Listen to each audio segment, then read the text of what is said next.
जो theories for bio evolution लेके चलती है, पर थ्योरीज फॉर बायो इवोल्यूशन लेने से पहले हमने कल आपको जो है जियोलॉजिकल टाइम स्केल दिखाई थी। आप अगर ध्यान से देखेंगे तो एनसीईआरटी में बाकायदा आपके उसमें सिलेबस में है ये, उसमें सारे पीरियड लिखे हुए हैं। उसमें सीनोजोइक में टर्सरी एंड क्वार्टरनरी पीरियड लिखा हुआ है, मीजोजोइक में ये ट्राइएसिक, जुरासिक, क्रीटेशियस ये सब लिखे हुए हैं। वहां पे सिल्यूरियन से दिया हुआ है। प्री कैम्ब्रियन टाइम में उन्होंने कैम्ब्रियन और ऑर्डोविशियन का नाम नहीं दिया है, बल्कि स्टिल सिल्यूरियन से स्टार्ट किया है, सिल्यूरियन। और सिल्यूरियन पीरियड में ही अगर आप वहां देखेंगे तो आप क्या पाएंगे, वहां पर राइनिया दिखा रखा है, राइनिया टाइप। और राइनिया टाइप से नीचे को उसने क्लोरोफाइट स्ट्रक्चर दिखा रखे हैं। क्लोरोफाइट का मतलब है कि जिसके अंदर क्लोरोफिल होगी, तो जो इनिशियली एल्गी के जो प्लांट वगैरह होंगे उनमें भी क्लोरोफिल होती है, वो तो उस टाइम के भी और पहले के प्लांट होंगे ना, इसलिए उसने नीचे से दिखा रखा है। इस पॉइंट को आप ध्यान से देखना। एनसीईआरटी को आप बहुत ही कीनली ऑब्जर्व करना, तब आपको मालूम पड़ेगा कि हमने जो पढ़ाया उसका औचित्य है। एक बार सुना होगा आपने, इसको पढ़ाने से पहले एक आगे पढ़ाता हूं आपको कि ग्लोरीफाइड रेप्टाइल किसे कहते हैं। ये वर्ड सुना ना आपने, ग्लोरीफाइड रेप्टाइल्स। ये जो ग्लोरीफाइड रेप्टाइल बर्ड्स होता है, ये जो वर्ड होता है, ये बर्ड्स के लिए होता है।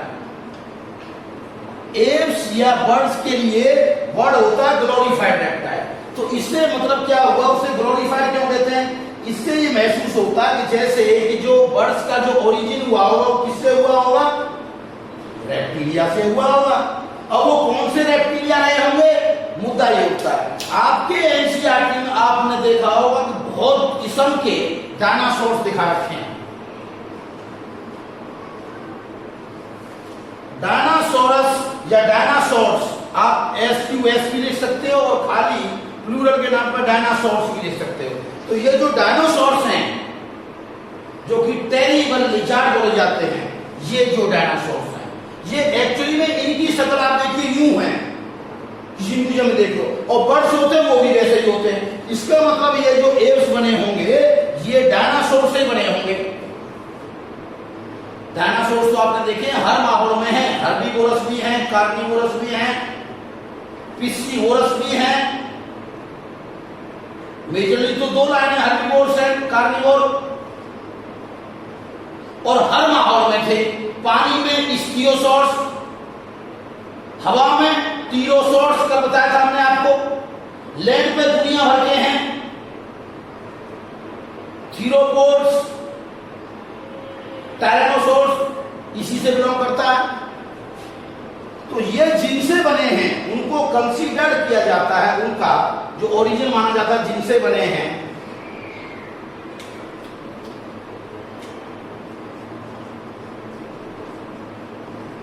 थीरोपोड जो कैसे थे, बाइपीडल, यानी थीरोपोड जो डायनासोर्स हैं, डायनासोर्स वो इंसेस्टर थे इनके। आपकी एनसीईआरटी में टीरोडोन भी दिया हुआ, टीरोडोन नहीं है वो थीरोपोड है एक्चुअली में, इंसेस्टर। एक आपने देखा होगा उसमें आपके एनसीईआरटी में थीकोडोन लिखा होगा, दिखा रखा है, जिसको एक्सटिंक्ट दिखा रखा है। ये थीकोडोन के अंदर जो है टीथ है, उन्हीं से टूथबर्ड बने हैं, उन्हीं से डायनासोर्स बने हैं। वो दोनों के हैं, वो दोनों के इंसेस्टर हैं ये थीकोडोन।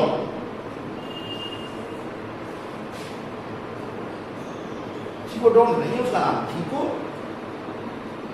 सोर्स होंगे, थीको है या क्या, एक बार एनसीईआरटी देखना, उसमें होता है नाम, थीको है क्या है, जब डायनासोर को देखो। अभी बतवा दूंगा इसमें क्या है, उसमें इवोल्यूशन एक वर्ड है। आगे बढ़िए, पीछे नहीं, आगे आगे आगे आगे एक बार लेके आना भाई एनसीईआरटी का, मुझे दिखाओ। देखो मैं एनसीईआरटी से बता रहा था इसलिए आप बताऊं, यहाँ ये वर्ड, हाँ थीकोडोंट लिखा हुआ है, थीकोडोंट्स लिखा हुआ है। ये जो एक्सटिंक्ट लिखा हुआ है बच्चों एनसीईआरटी में, थीकोडोंट, देखिए इन्हीं से जो है आगे जाकर के डायनासोर बने, और बर्ड्स भी इन्हीं से बनेंगे। यहां से ले गए, ये लाइन ले गए, ये लाइन ले गए, यहां से होते हुए बर्ड्स। तो ये दोनों डायनासोर्स और बर्ड्स दोनों किससे बने, थीकोडोंट। और थीकोडोंट के बीच में आए थीरोपोड्स। वो थीरोपोड इसमें दिया नहीं है, या दिया हुआ देखो इसमें है कहीं, हाँ यहां से लाइन गई, थीरेप्सिड्स, ये ट्रायसिक के बाद में क्या था? जुरासिक। जुरासिक के बाद में क्या था? क्रीटेशियस। तो आपने देख रखा डायनासोर की ये पूरी की पूरी फैमिली, क्या पूरे डायनासोर का ऐसा दिखा रखा है पूरा उसमें एनसीईआरटी में। पता नहीं क्यों उसको शौक है डायनासोर को लेके दिखा रखा है, तो इसलिए मुझे डायनासोर के बारे में बतानी पड़ेगी। तो इसलिए आपने देखा टूथबर्ड यहाँ हो गए। अब वही टूथबर्ड क्या हो गए थे जो कि जुरासिक पीरियड में अपीयर हुए थे यहाँ पे जुरासिक में। कल हमारे पास टाइम भी नहीं था कि हम आपको बता पाते कि 1 घंटा 5 मिनट की वीडियो तो वैसे हो गई थी। तो जुरासिक पीरियड में जो एक्सटिंक्ट हुए थे, नहीं एक्सटिंक्ट नहीं, अपीयर हुए थे टूथबर्ड, वो डिसअपियर कहां हो गए थे? क्रीटेशियस में। क्रीटेशियस में वो डिसअपियर हो गए। दूसरी भाषा में कहूं तो एक्सटिंक्ट हो गए। जब ये एक्सटिंक्ट हो गए तो इनकी बजाय अब नए मॉडर्न फ्लाइंग बर्ड्स आ गए। तो क्रीटेशियस पीरियड वो है जिसमें मॉडर्न फ्लाइंग बर्ड्स आए। देखिए एक बात मत भूलना, पीएमटी में जो क्वेश्चन आते हैं, पीएमटी उर्फ नीट, पहले हम पीएमटी कहते हैं इसलिए मेरे मुंह से जो है पीएमटी बर्ड बहुत सुन गया। होता क्या, आपसे कोई पूछे सबसे पहले बर्ड्स अपीयर कहां हुए, तो आंसर है जुरासिक पीरियड। अगर ये कहे कि मॉडर्न फ्लाइंग बर्ड कौन से टाइम आए, तो आंसर है क्रीटेशियस पीरियड। तो कोई कंफ्यूजन नहीं होना चाहिए, मॉडर्न बर्ड आते ही क्रीटेशियस, खाली बर्ड आते ही, खाली बर्ड भी आ जाए या टूथबर्ड आ जाए तो आंसर है जुरासिक पीरियड। क्योंकि टूथबर्ड भी तो बर्ड हैं, अब ये है नहीं कि एक्सटिंक्ट हो गए। यही वो पीरियड है क्रीटेशियस, आपको पता है। इसमें खूब थी दुनिया भर की, टायनासोरस भी इसी टाइम में एग्जिस्ट कर रहा था क्रीटेशियस में, पर थेराप्सिड्स तो पूरे टाइम पे थे, पर ये जो पार्टिकुलर जो जीनस स्पीसीज के साथ है ये एग्जिस्ट कर रहा था। और आपको पता है ये एक्सटिंक्ट कैसे हुए थे? एप्पैलेचियन रिवॉल्यूशन के बाद में कौन सा रिवॉल्यूशन आया था इंडिविजुअल में? रॉकी माउंटेन रिवॉल्यूशन, जिसे माना जाता है कोई एक एस्टेरॉयड या मेटेरॉयड स्ट्राइक हुआ अर्थ पे और सब फैल गए। ये बड़े बड़े थे, सब मर गए थे। आपको बताना बर्थ तो ट्रायसिक में मैमल्स और डायनासोर्स इनका एक साथ हुआ था। और वो कौन से थे? एग लेइंग मैमल्स थे। क्योंकि ये छोटे साइज के थे तो ये बच सकते हैं। बड़े वाले को तो ह्यूज को खाने के लिए बहुत कुछ चाहिए, रेस भी बहुत चाहिए। आप ये समझिए, कोई अगर दिन में 1 टन चाहिए खाना, एक को चाहिए 100 ग्राम से कम, तो किसने, और जब फूड की स्कार्सिटी तो कौन बचेगा? 100 ग्राम वाला बचेगा ना, क्योंकि वो तो अपना गुजारा कर लेगा कम में भी, और उसको तो बहुत चाहिए। उसके लिए 100 ग्राम तो ऊंट के मुंह में जी रहा है। तो उस बदलते हुए माहौल में, उस चेंजिंग इन्वायरमेंट में वो अपने आप को एडजस्ट नहीं कर सके और हो गए। मैमल्स की एक खास बात और होती है, आप पूछ रहे क्या होती है मैमल्स का? और जितने जो ग्रुप थे रेप्टिलिया के मुकाबले ये ज्यादा इंटेलिजेंट थे, मोर इंटेलिजेंट। और पार्टिकुलरली वो इंटेलिजेंस किस काम की हो? For the sensing the danger and avoiding that.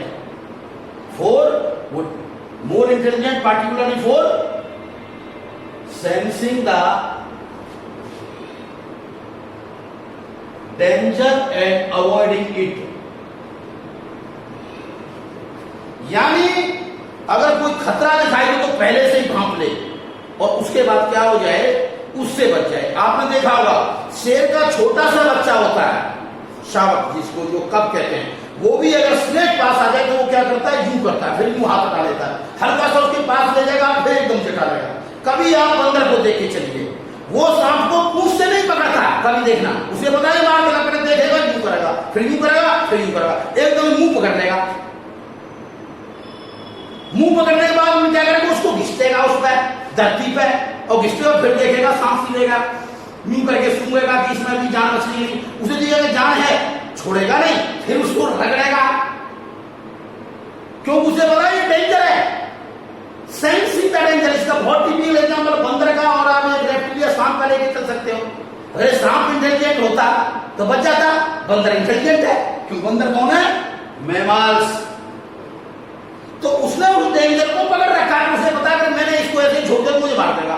वो जब तक रगड़ता रहेगा उसके मुंह को, जब तक वो मर जाए, मरने बाद को फेंक देगा। That's all. तो ये जो थे मैमल्स इस मामले में बड़े इंटेलिजेंट थे, वो डेंजर को देख लेते थे और उसको अवॉइड कर सकते थे, इंटेलिजेंट थे। इसलिए तो आज भी सीनोजॉइक इरा में खूब फ्लोरिश कर रहे हैं। सीनोजॉइक इरा एज ऑफ मैमल्स है, और उनमें सबसे ऊपर है प्राइमेट्स, और प्राइमेट में सबसे ऊपर है ह्यूमन बींग्स, आज के मॉडर्न ह्यूमन। ये है कहानी। मैंने कहा था ना आपको थोड़ा सा एक रिवीजन टाइप दूंगा, वो कल क्योंकि टाइम कम था तो दे नहीं पाया। मैं ये सारी बातें बताना चाहता था, मेरे पास था, इसलिए आप थोड़ा सा इन चीज के इंटरेस्ट दूँ, उसके बाद थोड़ी पाऊंगा।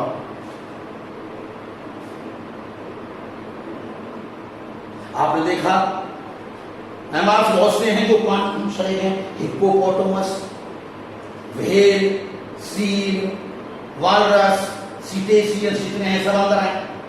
तो ये कोई जो है प्राइमरी रूप से क्या थे? ये प्राइमरी रूप से जो पानी की जीव थोड़ी थे, ये तो लैंड पे आ गए थे। तो ये सब इनकी कौन सी है?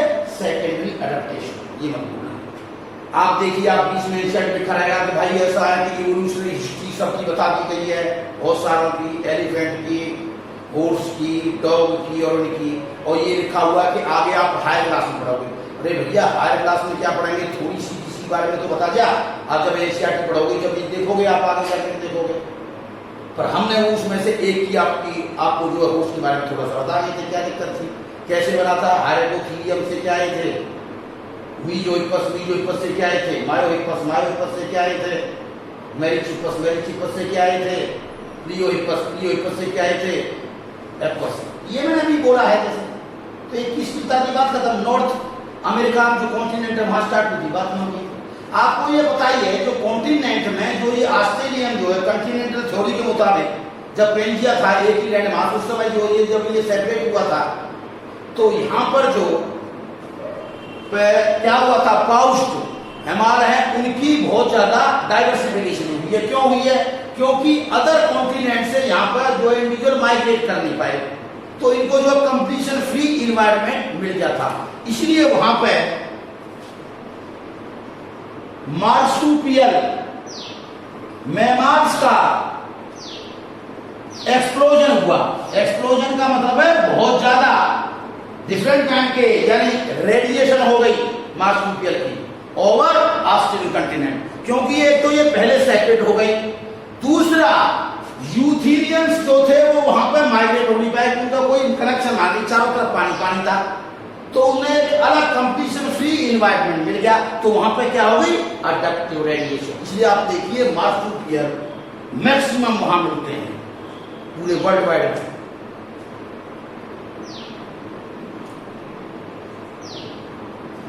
ये है कहानी।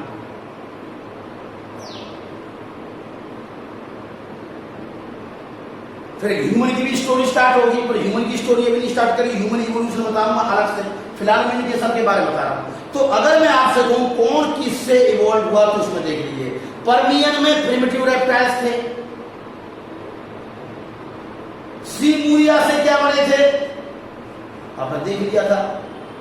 एम्फीबिया थे, उन एम्फीबिया से क्या बने थे? रेप्टिलिया। और किन रेप्टिलिया से बर्ड्स बने वो भी देख लिया आपने। ऐसे ही जो सीलोकेन थी या लैटिमिलिया थी, उनसे क्या बने थे? एम्फीबिया और फिश से। तो इस तरह एक किस्म का क्या है, ये इवोल्यूशन है, एक दूसरे से बनता जा रहा है। यही क्या है? Decent modification. यही इवोल्यूशन को क्या करता है? सपोर्ट करता है। इसी को हम पढ़ रहे हैं, बायो इवोल्यूशन।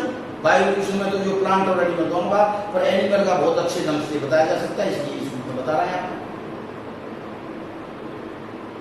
ऐसे ही आप देखेंगे एप्स और जो ह्यूमन है उनका पैरेलल चलेगा। शुरू में इनका एक ही इंसेस्टर होगा, जो लास्ट टाइम बताया गया मैं आपको, जो ड्रायोपिथेकस एफ्रिकेस कल बताया होगा मैंने, उसी को जो है प्रोकंसर कहते थे, वो दोनों का था इंसेस्टर। ये सब चीजें आगे आएंगे, आपको बताएंगे हम। तो थोड़ा सा इसमें आपके जो है थोड़ा कह लो ज्यादा कह लो, डायनासोर्स के बारे में पूरी की पूरी एक जो है ट्री के टाइप, इधर पूछा इधर पूछा इधर पूछा इधर पूछा, पानी में पूछा, हवा में पूछा, हवा का मतलब जो है वही उड़ के जाए। फिर उन्हीं से जो बर्ड्स बने हैं, ग्लोरीफाइड रेप्टाइल, शुरू में कौन से बने हैं, क्या हुआ है ये अपन देख लीजिए। डायनासोर क्रीटेशियस के टाइम तक आते आते हैं जो एंड अप हो गए, जो एक्सटिंक्ट बर्ड्स भी हो गए, कौन से टूथ बर्ड, और जो मॉडर्न बर्ड भी यहाँ फिर हो गए। यहाँ पर मोनोकोड वगैरह खूब आ गए, सीड फल गायब हो गए, ये सब चीजें थी, तो बात खत्म होती है।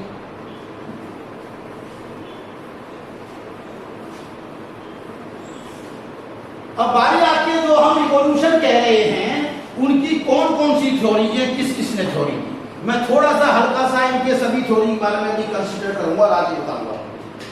देखिए बेटा, जो थ्योरी, जो मेन जो थ्योरी है वो है तीन। एक सबसे पहले है लैमार्किज्म, दूसरी है डार्विनिज्म, और तीसरी है म्यूटेशन थ्योरी। लैमार्किज्म को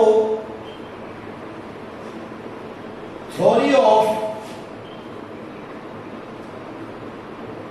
इनहेरिटेंस ऑफ एक्वायर्ड कैरेक्टर्स भी कहते हैं। बताएंगे क्यों कहते हैं। ये 1809 में दी गई थी थ्योरी, 1809। डार्विनिज्म को नेचुरल सिलेक्शन थ्योरी,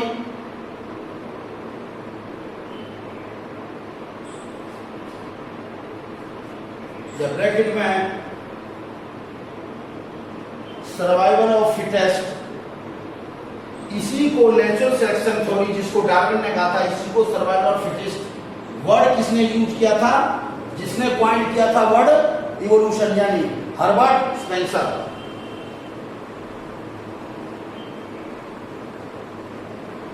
पर उसने ये थ्योरी दी नहीं थी, उसने तो वर्ड पॉइंट किया था।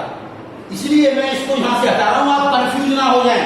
मैंने कहा survival of the fittest word use किया था हर्बर्ट स्पेंसर ने, उसने थ्योरी नहीं दी थी। ये कहीं आप सोच रहे हैं थ्योरी दी थी, आज इसको इस नाम से भी जानते हैं, ये तो वर्ड है, पर थ्योरी किसने दी, उसी को किसी नाम से जानो। अब मुझे क्या पता, आपके घर में आपका नाम जैसे क्या है, किसी का नाम है नितिन, और घर में उसको पप्पू कहते हैं, डब्बू कहते हैं, लब्बू कहते हैं, गोपू कहते हैं, वो तो घर वाले कहते हैं। तो घर का गोपू या घर का पप्पू नितिन हो गया, तो वही बात हुई नहीं, तो वो सिनोनिम हो गया ना। उसी प्रकार है यहाँ नाम कि natural selection theory oblique survival of fittest, एक ही बात है। तो इस थ्योरी को किसने दिया था, मेन देने वाले तो दो लोग थे, बीच में है डार्विन ने। कौन से सन में दिया था, 1859 में। खास बात क्या है, लैमार्किज्म जिस सन में दी गई थी ना, डार्विन उसी 1809 में बोर्न हुआ था। जी बात बताऊं आपको मैं। म्यूटेशन थ्योरी किसने दी थी,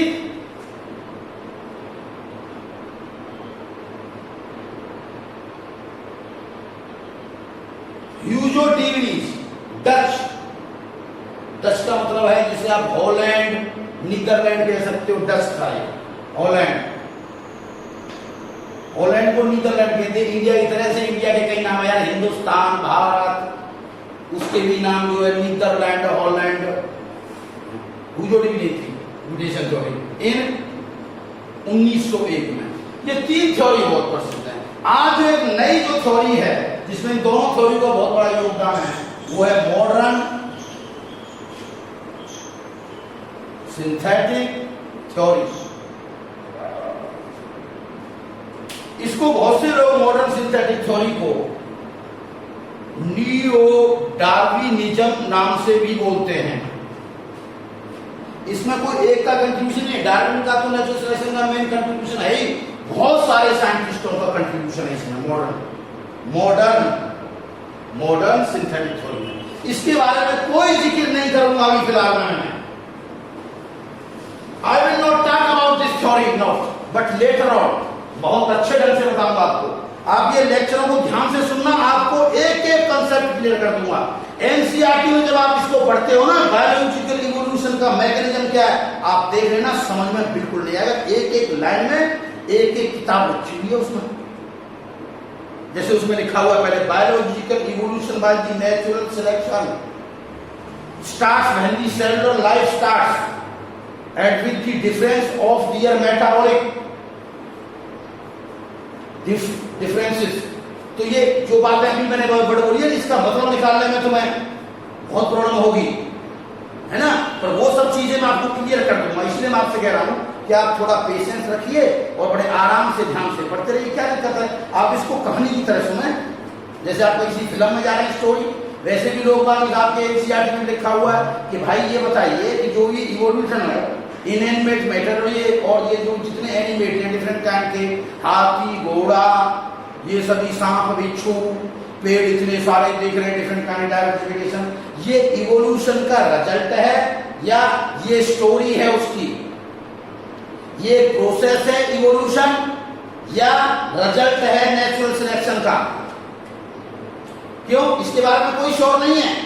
क्यों? जब आप एक स्टोरी सुनाओगे किसी की कि भाई ये हो गया, इसमें ऐसे ऐसे ये चीजें आई, डाइवर्सिफिकेशन आ गया, तो क्या ये जो है जितनी डाइवर्सिफिकेशन आई है नेचुरल सिलेक्शन का रिजल्ट है ये। और ये पूरा जो प्रोसेस है, जो इवोल्यूशन चल रहा है, इसलिए ड्राइविंग फोर्स नेचुरल सिलेक्शन है। तो ये किसी भी रूप से कहा जा सकता है, इसलिए इस बारे में शौक ही नहीं, आपको लिखा मिलेगा एनसीईआरटी में। किसी को दिक्कत होगी बिल्कुल बताएंगे, पर इस समय वो स्टेप्स टेकन का टाइम नहीं है, इसलिए अभी फिलहाल में क्या है, मैं आपको ये थ्योरी के बात में लेमार्किज्म कहते हैं, जिसको theory of inheritance equal correct कहते हैं। किसने दी थी ये थ्योरी? ये थ्योरी दी थी जीन बैप्टिस्ट लेमार्क ने। जीन बैप्टिस्ट लेमार्क, ये फ्रेंच था, ये ब्लाइंड हो के मरा था। इसको बहुत क्रिटिसिज्म मिला अपनी लाइफ में बेटा, क्योंकि इसने ये कह दी थी कि जो कैरेक्टर अपने लाइफ में एक्वायर्ड होते हैं वो इनहेरिट हो जाते हैं, अगली जनरेशन में चले जाते हैं। यानी बिल्कुल ऐसे है ये, अगर किसी के माँ बाप डॉक्टर बन जाए तो बच्चा पढ़े ना पढ़े वो अगले जनरेशन में डॉक्टर बन जाएगा। क्या ये भी कोई बात हुई? एक बार बनने की, तुम कहो भाई हिंदुस्तान में खूब होता है, अगर वैसे नहीं बनता तो पैसे लगे बना देते हैं, इनहेरिट नहीं होता तो है, या पॉलिटिशियन अपने बच्चे को पॉलिटिशियन बना देते हैं। ये हिंदुस्तान में पॉसिबल है। अभी भी लोग जो है एक किस्म से जो है राजा महाराजाओं के नीचे काम करने वाले हैं, नहीं तो डेमोक्रेसी किसे कहते हैं? आप ये काम जो है ब्रिटेन में देख के आइए, आपको डेमोक्रेसी देखनी है यूएसए में देखिए, आप यूरोपियन में देखिए। कभी आपने सुन लिया हो बताना कि इसका बाप भी जो पॉलिटिशियन रेयरली कोई मिलेगा कि मालूम पड़ा कि साहब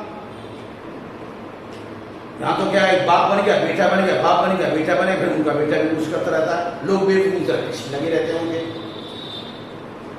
जहां एजुकेशन और पढ़ाई कम होगी या इंपोर्टेंस कम दी जाएगी वहां यही हाल होते हैं।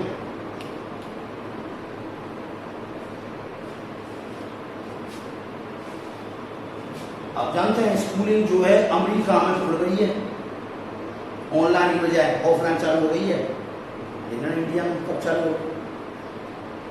वहां कौन से केस रिपोर्टेड नहीं है, और वो लोग भी जानते हैं ऑफलाइन में वो चीज नहीं, ऑफलाइन में जो चीज है वो ऑनलाइन में नहीं है वो चीज। फिर भी मैं कोशिश कर रहा हूँ आपको बताने के लिए कि मैक्सिमम वही इंटरेस्ट आए आपको जो एक क्लासरूम में आता है। इसलिए ना मैं स्पीड पढ़ाता हूँ और पूरा उसी तरह पढ़ाता हूँ, ये नहीं कि लिखा हुआ ले आऊँ और प्लेटफॉर्म पे आप देखिए कितना लिखते नहीं आते हैं, वो क्या समझाएंगे, उन्हीं को बोलते रहते हैं चीजों लिखी हुई को सामने खड़ी को। देखिए मैं आपको इन थ्योरी के बारे में कुछ खास बात और कुछ कैंसिलेशन बताऊंगा। देखिए लेमार्किज्म सबसे पहले one of the early given organic evolution की थ्योरी की हुई है, जिसको जीन बैप्टिस्ट लेमार्क ने दिया, जो कि फ्रेंच था। शुरू में ये जो है ये बॉटनिस्ट था, बाद में ये जो है बॉटनिस्ट टर्न्ड जूलॉजिस्ट, बाद में जूलॉजी का था, बॉटनिस्ट टर्न्ड जूलॉजिस्ट। जैसे मैं माइक्रोबायोलॉजिस्ट टर्न्ड बायोलॉजिस्ट हूं। आपको बताऊं ये बॉटनिस्ट टर्न्ड जूलॉजिस्ट, कुछ लोग इसको बायोलॉजिस्ट भी कहते हैं। चलिए आप जानते हो वर्टिब्रेट, बायोलॉजी, ये सब टर्म इसी ने पॉइंट की थी, लेमार्क ने ये वर्ड यूज किए थे। आज जिनको आप बोलते हो आप बायोलॉजी, ये वर्ड पॉइंट किए थे, शब्द वर्ड पॉइंट किए थे इसी ने। बायोलॉजी, वर्टिब्रेट, इनवर्टिब्रेट, ये सब वर्ड इसी ने पॉइंट किए थे।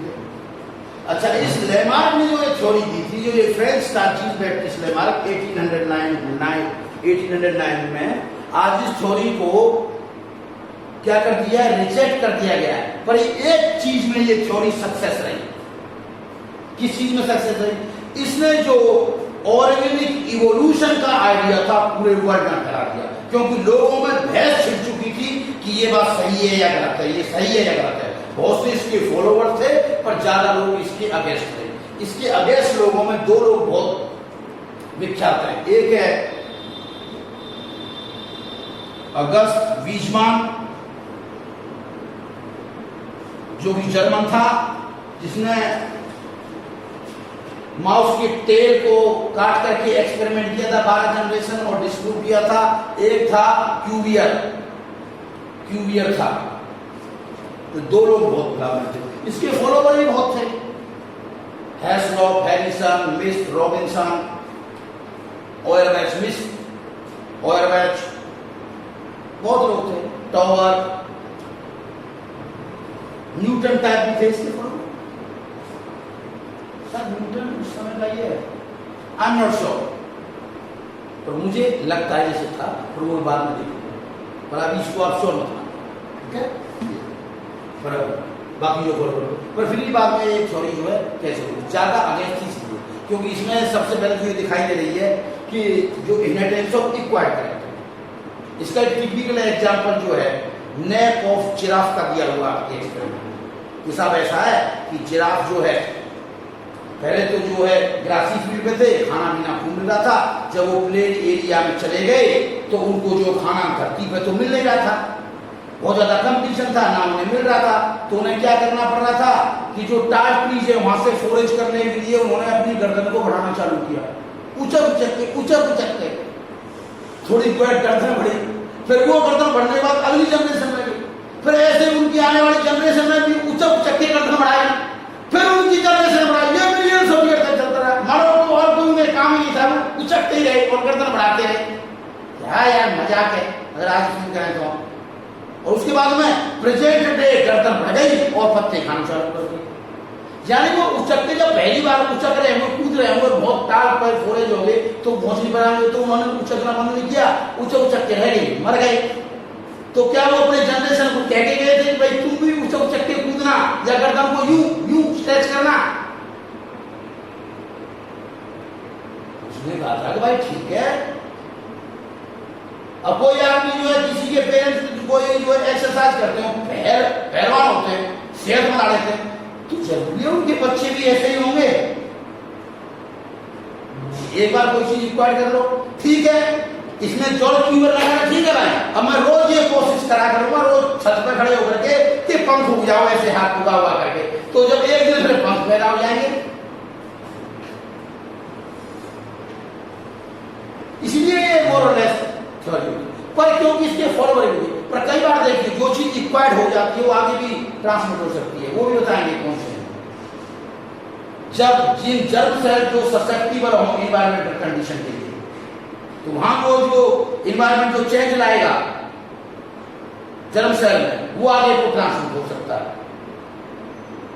हैसलॉप, हैरिसन वगैरह के एक्सपेरिमेंट, टॉवर के एक्सपेरिमेंट, पोटैटो बीटल पे है और मैंगनीज रिच मौत की वैरायटी है, उन सभी के एक्सपेरिमेंट। पर क्योंकि ये थ्योरी मोरलाइज कैंसर उसको जब हम पढ़ते थे ना बेटा, उस समय ये थ्योरी बड़े ढंग से पढ़ाई जाती थी। टीचर जो है 10-10 दिन लेके चले जाते थे थ्योरी को बताने में, बड़े इंटरेस्टिंग ढंग से पढ़ाते थे। पर आपके क्या है सर 2 लाइन लिखी हुई है, पर थोड़ा बहुत हल्का सा पॉइंट बता दूंगा बाद में, पहले मुझे समझिए कंप्लीट। तो लेमार्क का जो सबसे बड़ा जो कंट्रोवर्शियल पॉइंट था वो था कि जो भी कैरेक्टर आपने बेटर एक्वायर्ड किया अपने लाइफ टाइम में, वो आगे जाके इनहेरिट हो जाएगा, इनहेरिट हो जाएगा। ये इनहेरिट वाली प्रॉब्लम है। इक्वायर्ड कैरेक्टर का मतलब जो भी लाइफ टाइम में अचीव किए कोई भी स्पेशलिटी, वो इक्वायर है अपने लाइफ टाइम में, कोई भी इफर्ट्स करके को अचीव किया है, वो अगले जनरेशन में ट्रांसफर हो जाएगा। जैसे किसी ने बहुत मेहनत करके डॉक्टर बना तो उनके बच्चों में वो डॉक्टरी चली जाएगी। यार क्या मतलब हुआ?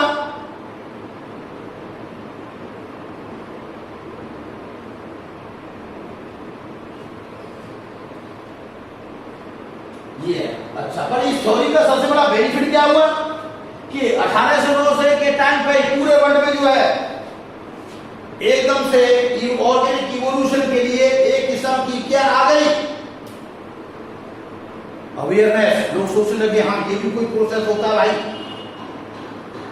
तो spreading the idea of organic evolution के लिए बहुत अच्छी रही थ्योरी। ये जो थ्योरी है डार्विन, जो कि आप जानते हो बहुत प्रसिद्ध है, नेचुरल सिलेक्शन थ्योरी। यानी डार्विन ने एक बुक लिखी थी,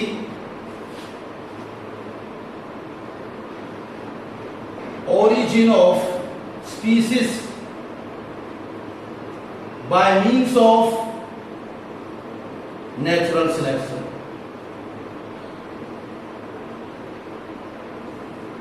ओरिजिन ऑफ स्पीसीज। एक तो सुनो बेटा, इससे कंफ्यूजन मत करना। एक है genetics and origin of species. ये किसने लिखी थी? थियोडोसियस डॉब्झंस्की। डॉब्झंस्की भी कहते हैं वो लोग, जो है रूस वालों के ऐसे नाम होते हैं। इसने लिखी, यानी इसने ओरिजिन ऑफ स्पीसीज से पहले जेनेटिक्स लग गया। अब आप एक बात तो सोच रहे होंगे इसने ये नाम क्यों लिखा? इसका मतलब क्या हुआ कि डार्विन को उस समय जेनेटिक्स की नॉलेज नहीं रही होगी, इसलिए कई जगह पे वो फेल हो गया होगा, कई जगह पे कई चीजों को एक्सप्लेन करने में उसको प्रॉब्लम होगी। क्योंकि जो फादर ऑफ जेनेटिक्स जिसे हम कहते हैं वो 1864-65 के बाद में कौन हुआ था? उसी समय मेंडल था ना। तो मेंडल के टाइम पे क्या आ गए थे? फैक्टर्स, जिन्हें आज आप क्या कहते हैं? जीन्स आ गए थे। यानी जीन्स का फिनोटाइप पे क्या इफेक्ट होता है, ये बात, जीन्स का फिनोटाइप इफेक्ट होता है, ये बात डार्विन को पता नहीं थी, या वो अवेयर नहीं था कंप्लीटली। तो अवेयर नहीं था तो कहीं कहीं गलती कर जाएगा वो, या एनोमाली आ जाएगी वहां पर। तो उस चीज को दूर करने के लिए थियोडोसियस डॉब्झंस्की ने एक किताब लिखी, genetics and origin of species. और आप जानते हो इसका बहुत फेमस एक स्टेटमेंट है जो आपकी एनसीईआरटी में लिखा हुआ है। अब वाली का पता नहीं, तो पुरानी वाली में लिखा हुआ है। वो क्या है?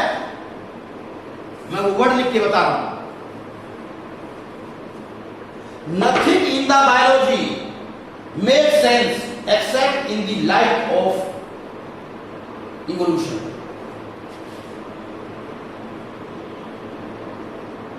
Nothing in the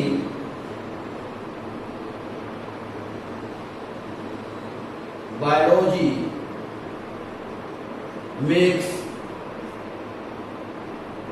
sense except in the light of evolution। इसका मतलब क्या है? अगर आप बायोलॉजी को इवोल्यूशनरी हिस्ट्री के मुताबिक नहीं पढ़ते हैं तो उसका कोई मतलब नहीं है। यानी जैसे जैसे लाइफ बढ़ी है इनिशियली से, तो उसमें इवोल्यूशन हुआ, तो आपको पढ़ने में बड़ा मजा आएगा, यानी आपको एक इंटरेस्ट पैदा होगा। जो बहुत से कहते हैं रट्टा मार है बायोलॉजी, अरे भैया जिनसे पढ़े हो तुम, वो उनका लेवल ही इतना था, तो रट्टा मार तो तुम्हें लगेगी। अरे उनसे तो पढ़िए जिनका लेवल हाई हो। क्योंकि आपको एक बात बता दूं, मैं, मेरे टीचर खुद थे,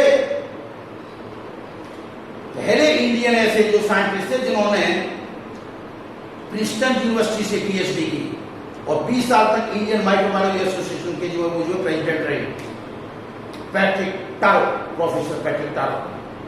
तो उन्होंने 3 चीजें की, लाइफ में 3 चीजों का बहुत बड़ा महत्व होता है। एक तो आप की एजुकेशन कहां से हो रही है और किस चीज में हो रही है। क्योंकि ये देखिए, आपको इंजीनियरिंग करनी है मथुरा के किसी भी कॉलेज से कर लो, और एक इंजीनियरिंग कर लो आप जो IIT से, दिल्ली से या बॉम्बे IIT कर लो, वहां की प्लेसमेंट अंतर देख लेना, एजुकेशन स्तर देख लेना।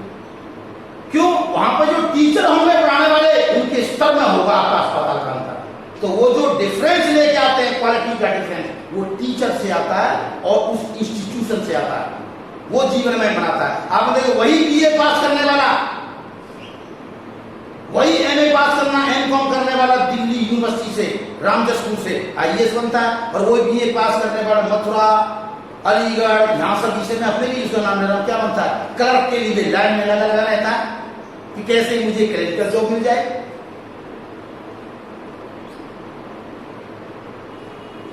दूसरा उन्होंने जो पॉइंट बताया था मुझे क्या सभी को हमें बहुत सारे आ जाएंगे इसमें। एक तो ये पॉइंट था। दूसरा उन्होंने बताया था कि आपकी मैरिज कहां होती है, कि उसका ही बहुत इफेक्ट होता है। राजेश पायलट का जो बेटा है सचिन पायलट, आप देख रहे हो, इसका क्या था भाई? इसके बाप की जो मरी, इसकी जो माँ थी, सचिन पायलट की माँ जो थी रमा पायलट, उनकी फैमिली कांग्रेस पार्टी की थी बहुत पहले। उनकी फैमिली थी, इनकी बहुत ही हम्बल फैमिली थी। राजेश पायलट साहब की तो बहुत ही हम्बल फैमिली थी, बहुत हम्बल, जो शायद बहुत वैसे लोग थे जैसे ये सामान्य होते हैं, जैसे हम जैसे लोग सब। बाद में क्या हुआ, मेरे माम तो सारे उस पॉलिटिकल पार्टी में पहुंच गए। वहां से उनको बहुत इंटेलिजेंट लोग थे, तो अपने पोटेंशियल दिखाया उनको, ये चीज होती। एक आपने देखा होगा, औलाद जो पैदा होती है किसी की, वो नाम कर देती है, उसके नाम से भी जानते हैं पेरेंट को। अब देखिए आप, हमारे आज के जो प्रधानमंत्री हैं, क्या नाम है उनका? पूरा नाम क्या है? नरेंद्र दामोदर दास मोदी जी। तो ये बीच में ये दामोदर किसका नाम है? उनके फादर का। यानी उनके फादर को पूरा वर्ल्ड आज जानता है, तो दामोदर दास मोदी उनके नाम के बीच में है। तो तीन चीजें मेन होती हैं। पहली चीज में दो हैं, 1 और 2। एक क्या है? Institute and in which side, क्योंकि हो सकता है कि कोई साइड ऐसी होती है जो ब्रांच इंस्टीट्यूट तो अच्छा है, उसकी जो है वो साइड अच्छी नहीं है। दूसरा मैंने आपको बता दिया, तीसरा बता दिया। ये हल्का सा बीच में आपको रिपीट करना, मैं आपको ये बात इसलिए बता रहा हूं क्योंकि आपको पता हो कैसे लाइफ में चेंजेज आते हैं, ऐसे ही यहां चेंजेज आए बाई चांस इवेंट से। जैसे मैंने आपसे कहा था, वो भी है, ये तीन चीज जो है बाई चांस इवेंट होते हैं किसी ह्यूमन के केस में। ऐसे ही आपने देखा होगा जब कभी वो बनते थे, क्या बनते थे? फॉसिल बनते थे, तो उन इंडिविजुअल के लिए तो वो बहुत ही अनफॉर्चुनेट कंडीशन होती थी, पर फॉसिल बनने के लिए वो क्या होती थी? बहुत ही फॉर्चुनेट इवेंट होते थे। बाई चांस अगर वो इवेंट ना हो तो वो जो है फॉसिलाइजेशन ही नहीं होगी। तो इसलिए बताता हूं, किसी के लिए नुकसानदायक वो दूसरे के लिए फलदायक भी हो सकता है। किसी की फेलियरनेस दूसरे की सक्सेसनेस में बनती है। और क्या होता है PMT में? जब 0.1% लेना, 1% 99 फेल हो गए तो एक लिया जाएगा। तो ये देखिए, डार्विनिज्म में भी क्या होगा, वही चीज आएगी। डार्विनिज्म में क्या होगा? इसमें sorting out of the fitness होगी। Sorting out of the fitness का मतलब क्या? उन्हीं सभी इंडिविजुअल्स में, 100 इंडिविजुअल्स में, जैसे किसी एक स्पेस फूड के लिए जो संघर्ष हो रहा है, उसमें से जो सबसे फिट होगा वो सिलेक्ट होगा। यानी मेन चीज क्या है इसमें? जो सक्सेस जो किसी की हो रही है वो दूसरों की फेलियरनेस पे है। यानी sorting out of the many by the few, sorting out of the many by the few. और इसको कर कौन रहा है? Nature. Who is doing it? Nature is doing such kind of the selection where the maximum are wipe out का मतलब दूर कर दिए गए, and few are selected।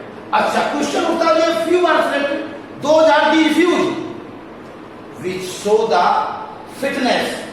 और फिटनेस शो करने वाले कौन है? उस जगह में जो फिट कर रहा है, जो उस माहौल में बेटर अडेप्टेड हैं।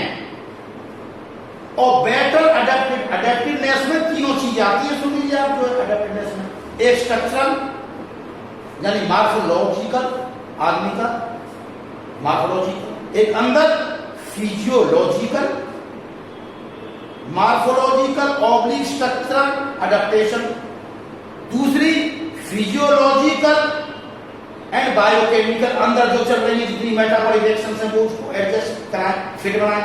तीसरी जेनेटिकल, जेनेटिकल मतलब वो अडेप्टेशन का जेनेटिक बेस होना चाहिए ताकि वो अगली जनरेशन में ट्रांसमिट हो सके, जेनेटिकल अगली जनरेशन ट्रांसमिट हो सके।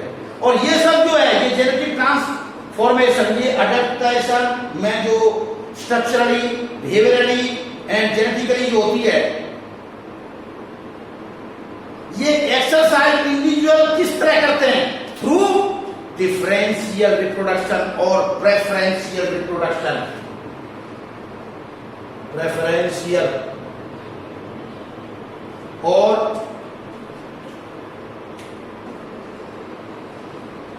डिफरेंशियल रिप्रोडक्शन, इसका मतलब क्या होता है मैं बताता हूं आपको। इसका एक सिंपल सा मतलब है, आप ये बताइए, देखो मैं अभी आपको कंक्लूजन थोड़ी बाद में दूंगा, एक सिंपल बताऊंगा, बहुत सिंपल। अभी आ जाएगा डिफरेंशियल रिप्रोडक्शन का मतलब। मैंने मान लिया ये एक पॉपुलेशन है और इसमें ये ग्रुप है 1 2 3 1 2 3 1 2 3। हालांकि बहुत सारे होते हैं पर मैंने बहुत छोटी ली है और ये लाल वाली ली है। ये 10 इंडिविजुअल है, ये 10 इंडिविजुअल एक रिप्रोडक्टिव यूनिट है। रिप्रोडक्टिव यूनिट का मतलब होता है pair, male and female. Reproductive unit का मेल एंड फीमेल कपल जो बच्चा पैदा करने के कैपेबल हों। एक कोई पॉपुलेशन ली है मैंने किसी की, वहां की किसी जंगल में, भेड़िया की ले लो, वोल्फ की ले लो, वाइल्ड डॉग की ले लो और किसी की ले लो, तो ये पेरेंटल है पॉपुलेशन, पेरेंटल। क्योंकि ये बात तो जानते हो, नेचुरल सिलेक्शन इंडिविजुअल्स को करता है और जो है इवोल्यूशन की जो बेसिक यूनिट है वो पॉपुलेशन होती है। अब देखिए, अब इसमें जो चेंजिंग तो किसमें आएंगे? अब देखिए, अब एक कोई बाई चांस इनमें इस पूरी पेरेंटल पॉपुलेशन में बाई चांस 1/10 वेरिएंट हो गए, यानी कोई म्यूटेशन आई उनमें, उनसे 1/10 वेरिएंट हो गए। 10 में से 1 होना 1/10 यानी 10% वेरिएंट हो गए। ठीक बात बच्चों, 10% जब ये वेरिएंट हो गए और इन वेरिएंट में जो भी चेंज आया है ये इनके अंदर रिप्रोडक्टिव फिटनेस लाया है, यानी ये फुल्ली अडेप्टेड है उस माहौल में। क्योंकि इन्वायरमेंट हमेशा एवर चेंजिंग होता है, आपको मैंने कैरेक्टरिस्टिक इवोल्यूशन बताई थी ना, वो याद होनी चाहिए इस समय। तो इन्वायरमेंट जो चेंज हो रहा है वो चेंजेस के मुताबिक इनमें एक रिप्रोडक्टिव यूनिट में चेंज आ गया। उस चेंज के सारे इनको इनमें एक बहुत बड़ी एडवांटेज मिल गई। वो एडवांटेज किस प्रकार की? 3 प्रकार की थी जो मैंने कही आपको। अडेप्टेडनेस थी, अडेप्टेशन ज्यादा बढ़ गई, यानी वो मॉर्फोलॉजिकली भी थी, यानी स्ट्रक्चरली भी थी बाहर से, और वो अंदर से फिजियोलॉजिकल भी थी, और उसका जेनेटिक बेसिस भी था, यानी अगले जनरेशन में जाएगी वो, अगले जनरेशन में। और उससे क्या हुआ, वो ज्यादा फिट हो गए तो उन्हें खाने पीने के मोर चांस मिलेंगे, वो हेल्प कर रहे हैं, यानी हो सकता है वो ताकतवर ज्यादा हो गए हों दोनों जने, और औरों से कम कराते हो, खुद खूब खाते हो रिप्रोडक्शन के प्रति। इसका नतीजा क्या हुआ कि इनको रिप्रोडक्टिव प्रेफरेंस या डिफरेंशियल रिप्रोडक्शन क्या होता है, क्योंकि ज्यादा बेटर फिटेड है तो अपने लाइफ टाइम पे, एक जीवित रहने टाइम पे ये कितने इंडिविजुअल छोड़ के जा रहे हैं? 3 ऑफस्प्रिंग, और दूसरे वाला को कम चांस मिल रहा है तो वो छोड़ रहा है 1 ऑफस्प्रिंग अपने पीछे। ठीक है, ये चेंज आया है वेरिएंट में। जिनमें लाल वाले में जो चेंज आया है वो कितने छोड़ रहे हैं? 3। क्योंकि किससे? तो उनको खाने पीने का, वहां का जो अडेप्ट रहने का मोर चांस है, तो उन्हें रिप्रोडक्शन का भी ज्यादा चांस मिल रहा है, इसलिए वो अपने पूरे लाइफ टाइम में 3 इंडिविजुअल ऑफस्प्रिंग छोड़ के जा रहे हैं, और वो सिर्फ उन्हें कम है इसलिए कम छोड़ के जा रहा है, वहां से कम अडेप्टेड है। अब क्या हुआ? मोर फिटमेंट। अगली जनरेशन, अब मैं कहता हूं फर्स्ट जनरेशन में कहानी क्या होगी? ये देखिए, इसमें ये तो जितने थे एक छोड़ के जाएंगे, तो 1 2 3 और 1 2 3 एंड 1 2 3, ये 9 के 9 बच जाएंगे। अब इन्होंने कितने छोड़े? 3, तो आप ये 3 लिखिए अभी, 1 2 3। अब ये वेरिएशन, पहली जनरेशन कितनी हो गई है 3/12, यानी कितनी हो गई 25%। अब देखिए वेरिएशन बढ़ गई, यानी इनके जीन का जो एक चेंज जो था वो बढ़ गया। अगली बारी में क्या हुआ, ये तो फर्स्ट जनरेशन के बाद, सेकंड जनरेशन के बाद क्या हुआ, 3 छोड़ेंगे कितने, हर एक 3 छोड़ेगा तो कितने जाएंगे 9, और 9 छोड़ेंगे ये 9, तो कितने हो जाएंगे अगले में, ये देखो 1 2 3 1 2 3 और 1 2 3, इन सब ने तो 1 2 3 छोड़ दिए। अब इन्होंने कितने छोड़े, इसने अपने आप में कितने छोड़े 3 1 2 3, इसने कितने छोड़े 3 1 2 3, इसने कितने छोड़े 1 2 3। अब अगली जनरेशन कितना हो गया 9/18, कितने हो गए 50%। अगली बारी में जाओगे तो कितने हो जाएंगे, कितने अब ये 9 है तो 9 3 27 27, और वो कितने रहेंगे 9 के 9 रहेंगे, 27 को 9 को जोड़ोगे तो कितना आ रहा है ये 75%, और 75% में ये 27 जब 3 छोड़ोगे कितने होंगे अगली जनरेशन में 81, ये कितने होंगे 9, तो कितने हो गए 90 में से कितने हैं 81, कितने हो गए 90%।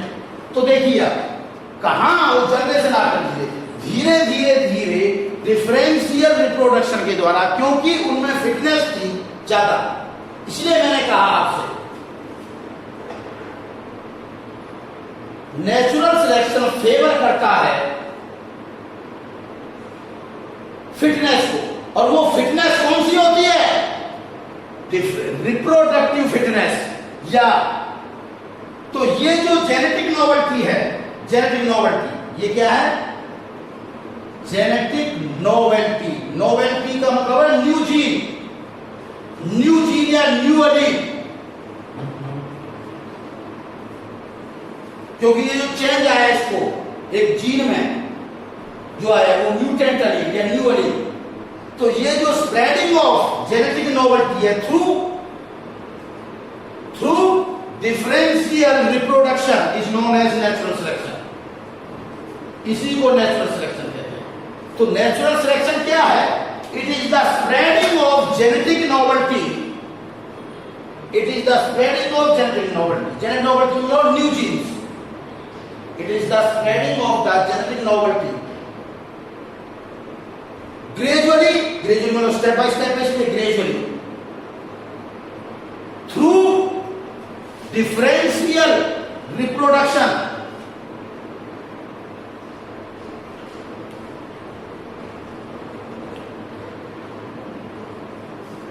in a population is known as natural selection।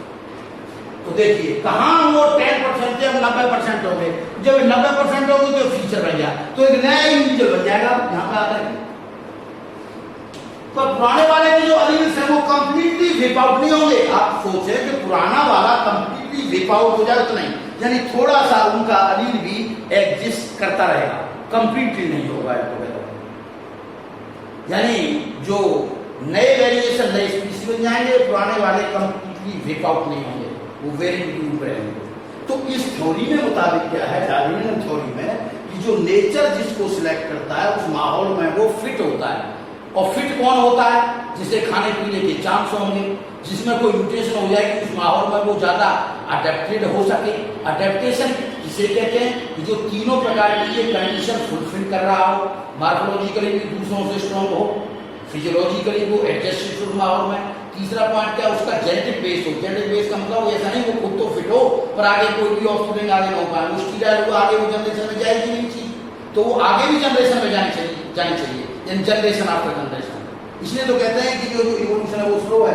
तो ये थ्योरी दी थी डार्विन ने। डार्विन भी बहुत अगेंस्ट है, डार्विन के फेवर में है लोग, ऐसा नहीं। डार्विन बस डार्विन की सबसे बड़ी जो कमजोरी थी, इसने ये जो वेरिएशंस जिन्हें सिलेक्ट किया जा रहा है, जो कि बहुत बड़ा रोल प्ले कर रहे हैं, इनका अराइवल नहीं बताया। क्या नहीं बताया, अराइवल ऑफ वेरिएशंस। उसने इनहेरिटेंस ऑफ वेरिएशन तो बता दिया, पर इन वेरिएशन का अराइवल नहीं बताया। उसने कह दिया इन वेरिएशन के कारण उनमें सर्वाइवल हो रहा है, सर्वाइवल हो रही है उन वेरिएशन की, यूजफुल वेरिएशन की सर्वाइवल हो रही है, पर उनकी अराइवल नहीं बताई। वो आई कहां से, आई कहां से का मतलब ऐसे है, जैसे एक आदमी ने क्या किया था, इराक में मीटिंग हुई थी, उसने मीटिंग करी एक उनके जो है सुल्तान ने, ये कहा एक आदमी बहुत बड़ा बेकार आदमी, उसको पकड़ के लेके आना है आपको, बाद में हम देखेंगे क्या करना है। तो उसके जो सलाहकार थे उन्होंने सलाह देनी चालू कर दी कि महाराज उसको जो हाथी के पैर में तले दबा के मारना, एक बोला नहीं फांसी दे के मारना, एक बोला नहीं जो तेल है खोला करके उसमें मारना। उसको बड़ी गुस्सा आई, उसने कहा उल्लू के पट्टों वो है कहां जिसके तुम मुझे सलाह दे रहे हो कि भाई ऐसा है उसको यूं करना और यूं करना। अरे मैंने मीटिंग यूं करने के लिए क्या देना, मैंने बुलाई है कि उसके साथ उसको पकड़ोगे कैसे, उसको पकड़ के लाओ, अराइवल लाओ। तो इसमें थ्योरी में कमजोरी क्या थी, जिस चीज के सारे आप सिलेक्शन कर रहे हैं, नेचुरल सिलेक्शन कर रहे हैं, उसका अराइवल तो बताया नहीं कि वो वेरिएशन आए कैसे। आपने कह तो दिया कि वो ये यूजुअल वेरिएशन है वो सिलेक्ट कर ली नेचर ने, अरे वो आई भी तो होंगी कहीं से, क्या काश था उनका आने का, तो ये चीज नहीं बता पाया था दादा। उस चीज को कौन बताएगा, अराइवल। उसके लिए तीसरी थ्योरी देनी पड़ेगी। आप सोचो एक ही थ्योरी से काम बन जाता, तो तीसरी थ्योरी किसने दी थी, रूजो डी व्रीज ने। उसने कहा था उन वेरिएशन का कारण है म्यूटेशन। उसने कहा भाई वो जो वेरिएशन जो इंटरब्रीडिंग पॉपुलेशन में आती हैं, ये जो इंटरब्रीडिंग थी, इस इंटरब्रीडिंग पॉपुलेशन में जो भी वेरिएशन आती है उनका कार्य किसने बताया, अराइवल का कार्य जिसने बताया उसका कार्य है म्यूटेशन। तो उसके लिए इसने ह्यूगो डी व्रीज ने थ्योरी दी जिसे नाम दिया mutation theory in 1901 while experimenting on the Oenothera lamarckiana plant। किस प्लांट का नाम क्या था, ओइनोथीरा लेमार्कियाना, जो उसके गार्डन के सारे ग्रो कर रहा था, जिससे इवनिंग प्राइमरोस भी कहते हैं, उस पर काम करते हुए। अब समझ में आ गया आपको, नहीं सोचो ये थ्योरी थी, क्यों तीन थ्योरी के बारे में बात कर रहा था। इस थ्योरी की सबसे बड़ी सक्सेस क्या है, the role of mutation in the evolution. जो रोल कोई नहीं बता पा रहा था वेरिएशन का, वो इसने बताया था ह्यूगो डी व्रीज ने, ह्यूगो डी व्रीज ने उसने थ्योरी दी। तो आज की जो नियो डार्विनिज्म जिसे कहते हैं वो एक सॉर्ट ऑफ रिकंसिलिएशन है डार्विनिज्म में और म्यूटेशन थ्योरी में, पर उसमें और भी साइंटिस्टों के कंट्रीब्यूशन लाइक टी डॉबझंस्काई, उसका भी कंट्रीब्यूशन है, सीवेल राइट जिसने जेनेटिक ड्रिफ्ट दिया था,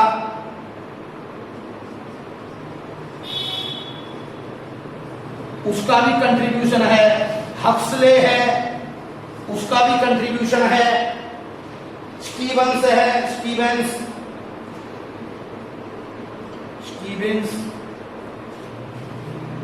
इंग्लिश साइंटिस्ट है, उसका भी कंट्रीब्यूशन है, फिशर उनका भी कंट्रीब्यूशन है, हुकर यानी Joseph Hooker Dalton, Joseph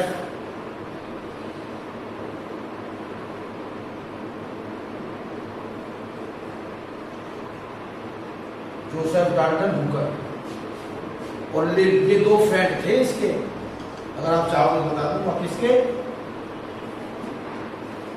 Darwin के। आपको एक बात बताऊं, एक मजेदार किस्सा, और कुछ नहीं, बाकी तो मुझे थ्योरी बताऊंगा। इसकी क्या थ्योरी के बारे में चीज की वो तो बता देना, सिंथेटिक थ्योरी में सबका भी रोल है, बता दिए थ्योरी की क्या सक्सेस थी, spreading of organic evolution idea. Darwinism की क्या थी, नेचुरल सिलेक्शन, जैसा अवेलेबल। इस थ्योरी क्या थी, the role of mutation in the evolution. इसने जो वेरिएशन का उनके रोल किसका था, तो जो इसका रोल बताया था, और जो आज मॉडर्न थ्योरी है इन सब का कॉम्बिनेशन है। नेचुरल सिलेक्शन क्या था ये बता दिया था। आपको बताऊं 12 फरवरी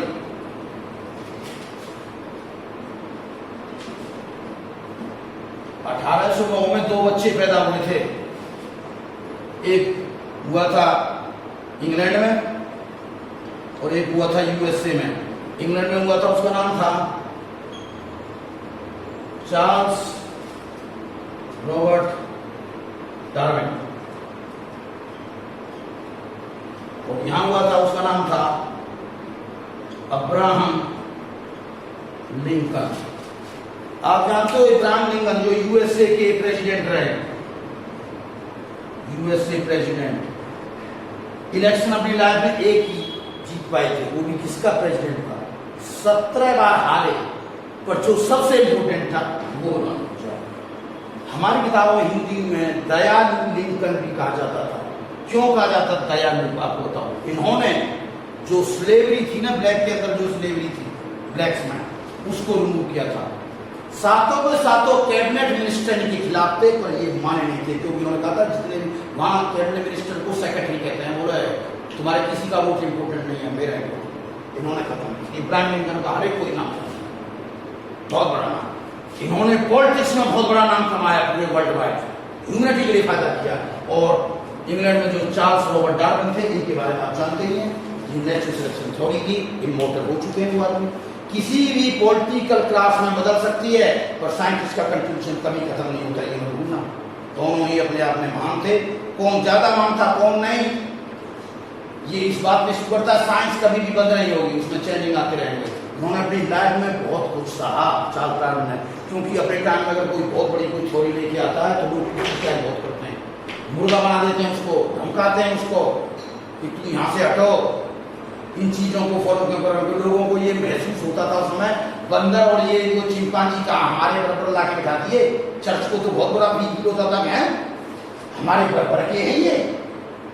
तो आपने देख लिया भेदभाव तो बहुत पहले से है कि से चर्च क्या कहती है, नहीं नहीं नहीं ये हमारे रिलेटिव कैसे हो सकते हैं, हम तो बड़े इंटेलिजेंट हैं। तो आगे बात सुन में, तो उस चीज के लिए बहुत ज्यादा क्रिटिसाइज किया था, कई बार तो इनको धमकाया गया था, बुलाया गया था, क्रिटिसाइज किया गया था। तो कोई बात नहीं, इन सब थ्योरीज के बारे में अगले लेक्चर में बात करेंगे। Thank you.